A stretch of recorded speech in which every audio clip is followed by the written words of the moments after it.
Nagaan Waaqayyoo isiniif haa baay'atu. Harka fuudhii akkam jirtu kabajamtootaa fi daawwattoota miidiyaa Yootisi Afaan Oromoo.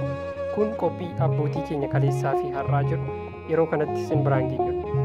Qophii keenya har'aatiinis abbootii keenya mana kiristaanaa tajaajilan keessaa seenaa eebbifamoo Abuna Niqoodimoos kan isiniif dhiyeessinu ta'a. Qopheessuun kan isin biraan ga'u ani Abdii Milkeessaati. Haga xumuraatti nu waliin tura.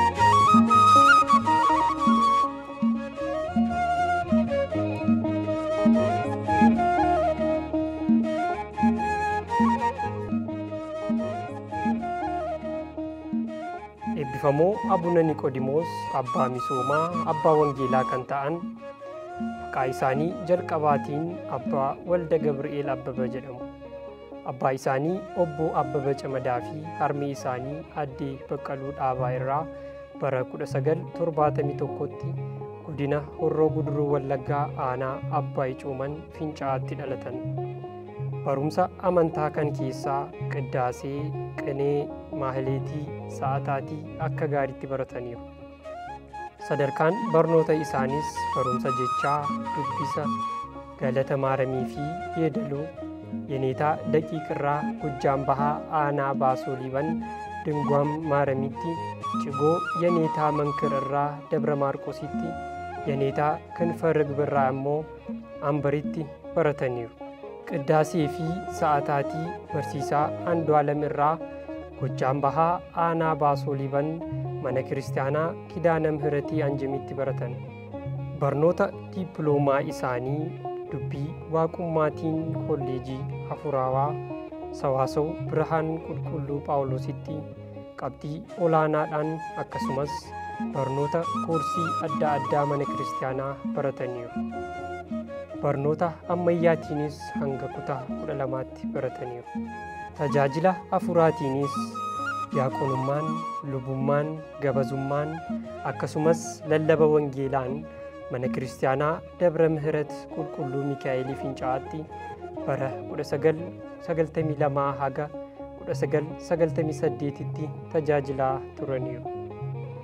Godina Wallagga Bahaatti baadiyyaa hanga magaalaatti hooggansa manneen kiristaanaa akkasumas lallaba wangeelaan abbaa tajaajila guddaa kennaa turan mana kiristaanaa Dabra Sibahat Ba'ataa Maaramii Arjoo Guddattuutti, mana kiristaanaa Dabra Gannat Qulqulleettii Maaramii Kombolchaatti, mana kiristaanaa Dabra Salaam Qulqulluu Mikaa'elii Sireetti, akkasumas Ra'isa Adbaaraat Qulqulleettii Maaramii fi manneen kiristaanaa garaa garaatti bulchaa mana kiristaanaa ta'uun tajaajilaniiru. Hojii gaggeessaa biyya lallaba Horroo Guduruu Wallaggaa fi Wallagga Bahaa ta'uunis tajaajilaniiru. Aangoon lubummaa isaaniis diqqummaa eebbifamoo Abuna Zakkaariyaas irraa bara 1989 Dabra Maarqositti fudhatan. Monoksummaa mana kiristaanaa Dabra Mihirat Qulqulluu Mikaa'elii Fincaa'aatti bara 1992tti fudhatan. Lubummaa eebbifamoo Abuna Zakkaariyaas irraa bara 1993tti fudhatan. Qomosummaa eebbifamoo Abuna Zakkaariyaas irraa bara 1996 Dabra Maarqositti fudhatan. Aangoon Phaaphaasummaas eebbifamoo fi qulqullaa'oo Abbaa Maatiyaas Paatriyaarkii duree hangafa Phaaphaasota Itoophiyaa Phaaphaasii Aksuum teessoo Abbaa Taklaa Hayimaanootiin kennameefira. Dandeettii afaaniin afaan Oromoo fi afaan Amaaraatiin wangeela barsiisuu kan danda'anidha. Yeroo ammaa kanas hangafa Phaaphaasii biyya lallaba Harargee Bahaa ta'uun uummata isaanii tajaajilaa kan jiran yommuu ta'u, yaa'ii qulqulluu Siinodoosii ji'a Onkololeessaa bara 2018nis biyya lallaba Harargee Bahaa akkuma qabatanitti ta'ee dabalataan hangafa Phaaphaasii biyya lallaba Wallagga Bahaa fi Horroo Guduruu Wallaggaa ta'uun uummata isaanii akka tajaajilan qulqulluun Siinodoosii murteesseera. Egaa kabajamtootaa fi hordoftoota keenya qophii keenya har'aatiin abbootii keenya mana kiristaanaa keessaa uummata isaanii karaa wangeelaan, karaa misoomaan, afaan isaan dhagahaniin tajaajilaa kan jiran seenaa eebbifamoo Abuna Niqoodimoos isin biraan geenyeerra.